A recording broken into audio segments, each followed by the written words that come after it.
બાજારું મીડિયાનો વિરોધી છું. આવો કોઈ સારો સાચી અને સ્ટોરી કર્યો એનો જરા વિરોધી નથી, પણ બાજારું મીડિયાનો કોઈ દેખાણો દોસ્તો, કોઈ પણ દેખાણો આના સપોર્ટમાં જવા દો. આવા દારૂના અડ્ડાઓ ચાલતા હોય એની ઉપર એક પણ સ્ટોરી આજ સુધી કરી? ચાલો, જમાવટની દેવાંશી જોશી બહુ મોટી બહાદુર પત્રકારિતા પોતે કરતી હોય એવા નાટક ઠોકતા હોય છે, બધા ભવાઈ કરતા હોય છે.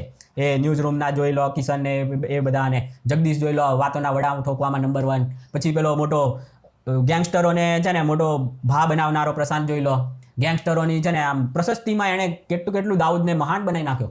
આવા લુખાવા પત્રકારો, આ પત્રકારોના નામ પર કલંક છે દોસ્તો.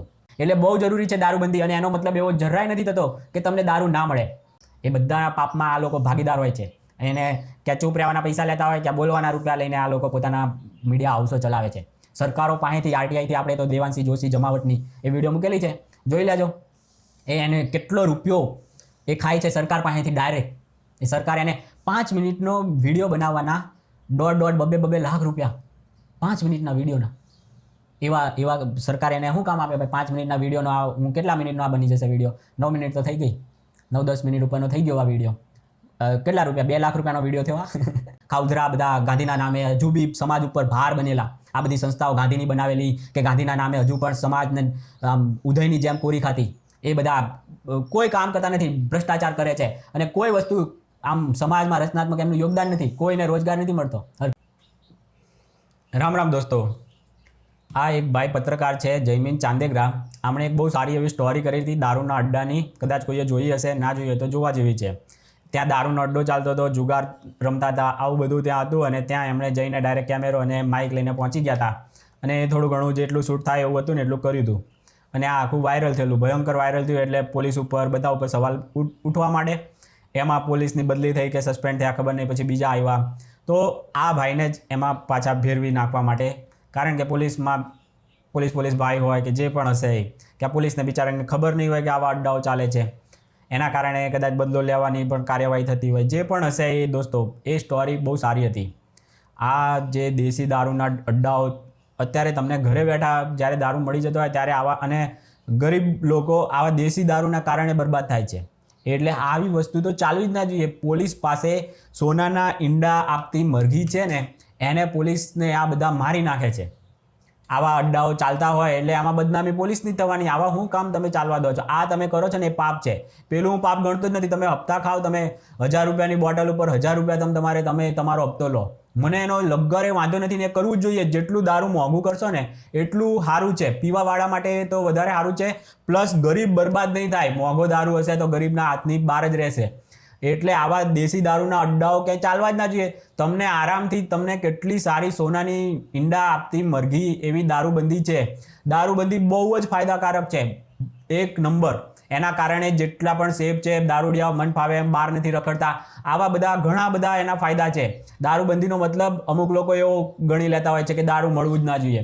એવો નથી. દારૂબંધી એટલે તમે કોઈ દારૂડિયો તમને પજવે તો તમે આરામથી એની ઉપર કાર્યવાહી કરી શકો. આ બહુ જરૂરી છે. આજુબાજુમાં તમે જેટલા પણ દારૂડિયાઓ હશે જ ઘરોમાં શાંતિથી પીને એનું કામ પતાવતા હશે. જ્યારે બીજા સ્ટેટમાં એ દારૂડિયાઓની જે લુખ્ખાગીરી હોય છે ને એનાથી ત્રસ્ત હોય છે. રાતે બહાર નીકળવું પણ મુશ્કેલ બની જાય છે. એટલે બહુ જરૂરી છે દારૂબંધી. અને એનો મતલબ એવો જરાય નથી થતો કે તમને દારૂ ના મળે. એટલે ખાસ તો જે દેશી દારૂના અડ્ડાઓ હોય ને એ ચાલવા જ ના દેવાય જરાક પણ. પોલીસે જો કાંઈક એને ગુજરાતના ભલા માટે કાંઈક કામ કરવું હોય ને, એક પુણ્યનું કામ કરવું હોય ને, તો આ દેશી દારૂના અડ્ડાઓથી ગરીબોને બચાવી નાખજો. તમે હપ્તા ખાઓ, જેટલા પણ ઇંગ્લિશ દારૂમાં તમે જેટલું ફાવે એટલું ખાવ ને, તમને કોણ રોકે છે? ઘરે બેઠા પહોંચાડો, હોમ ડિલિવરી. પણ આવા કોઈ જુગારના અડ્ડા, દારૂના અડ્ડા, વ્યભિચારના અડ્ડા આવા ચાલવા ના દેવા જોઈએ. હવે બીજી એક વાત કરીએ. હું બાજારું મીડિયાનો વિરોધી છું. આવો કોઈ સારો સાચી અને સ્ટોરી કર્યો એનો જરાય વિરોધી નથી, પણ બાજારું મીડિયાનો કોઈ દેખાણો દોસ્તો, કોઈ પણ દેખાણો આના સપોર્ટમાં જવા દો. આવા દારૂના અડ્ડાઓ ચાલતા હોય એની ઉપર એક પણ સ્ટોરી આજ સુધી કરી? ચાલો, જમાવટની દેવાંશી જોશી બહુ મોટી બહાદુર પત્રકારિતા પોતે કરતી હોય એવા નાટક ઠોકતા હોય છે, બધા ભવાઈ કરતા હોય છે. એ ન્યૂઝ રૂમના જોઈ લો, કિશન ને એ બધા, ને જગદીશ જોઈ લો, વાતોના વડા ઠોકવામાં નંબર 1. પછી પેલો મોટો ગેંગસ્ટરોને છે ને મોટો ભા બનાવનારો પ્રશાંત જોઈ લો, ગેંગસ્ટરોની છે ને આમ પ્રશસ્તિમાં એણે કેટલું દાઉદને મહાન બનાવી નાખ્યો. આવા લુખાવા પત્રકારો, આ પત્રકારોના નામ પર કલંક છે દોસ્તો.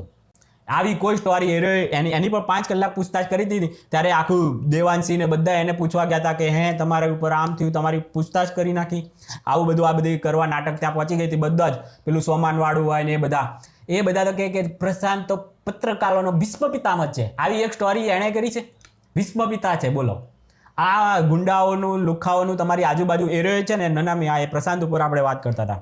નનામી મને લેટર મળ્યો, આવી સ્ટોરી કરી અને ખોટી રીતે કમિશનરને બદનામ કરવા માંડ્યો હતો કે કમિશનર કાંઈ કરતા નથી. નનામી લેટરમાં લખ્યું છે કે ફલાણા ચાલે છે, આટલા 63 જેવા દારૂના અડ્ડા ચાલે છે.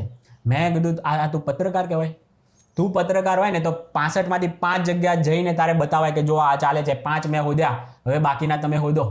આ પત્રકાર કહેવાય. આણે એવું કંઈ કર્યું કે મને 65 જગ્યાએ આવો નનામી લેટર મળ્યો.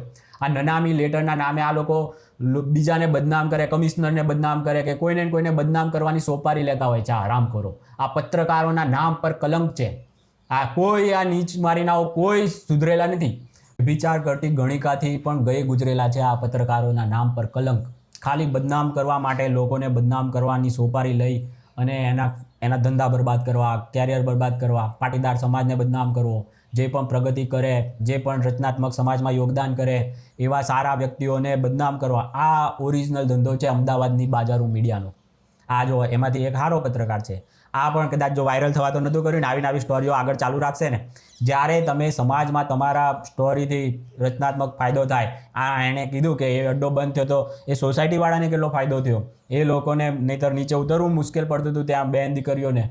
તો એ બધો ફાયદો, આવો રચનાત્મક ફાયદો તમારાથી થયો. એક પણ આ જો પત્રકારના નામ પર કલંક. દાઉદ જેવા ગેંગસ્ટરને મોટો હીરો બનાવ્યો હતો એણે તો, અને એ પત્રકારનો આવો તો ભીષ્મ પિતામહ છે આવો બાજારો મીડિયાનો. અને એ લોકો પાછા નવજીવન ગાંધીનું પ્રશસ્તિ માટે, ગાંધીએ પોતાની વાહવાહી માટે ચાલુ કરાવડાયેલું એ એરિયો અત્યારે એ ચાલે છે. એટલે આ જોઈ લો, ગાંધી જેવા હોય એના પત્રકારો કેવા હોય.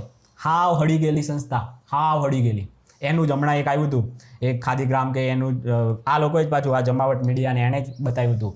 ત્યાં શિક્ષકો પહોંચ્યા હતા પણ એણે એમ ના કીધું એ સંસ્થાઓ, એ ગાંધીવાદી સંસ્થાઓ છે, કોંગ્રેસીઓ ચલાવે છે, એ શિક્ષકોને અમને હેરાન કરે છે, એમ કરીને કંઈક આખી સ્ટોરી કરેલી હતી એ આશ્રમ શાળાઓની કંઈક.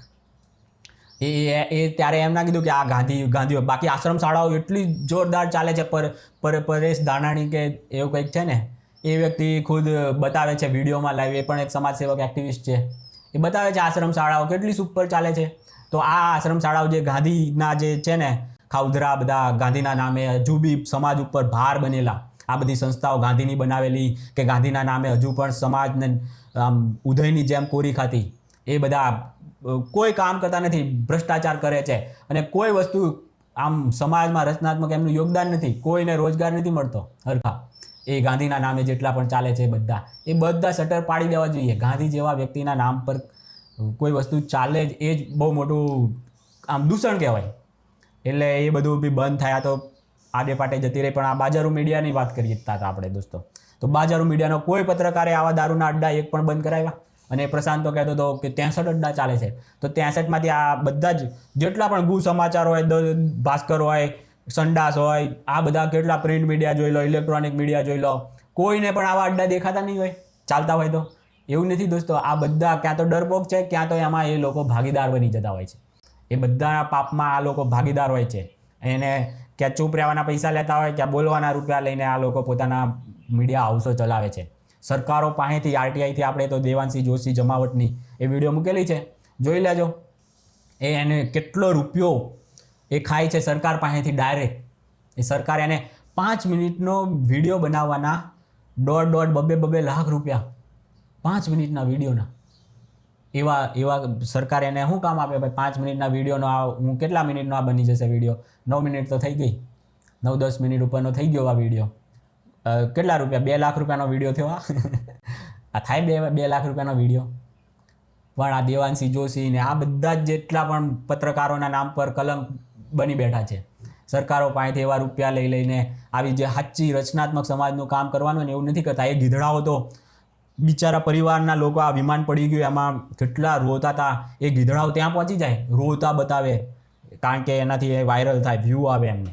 એવા રોતા પરિવારોને બતાવે, એવા સવાલ કરે. એ ગીધડાઓ કોઈને આ નહીં દેખાતું હોય.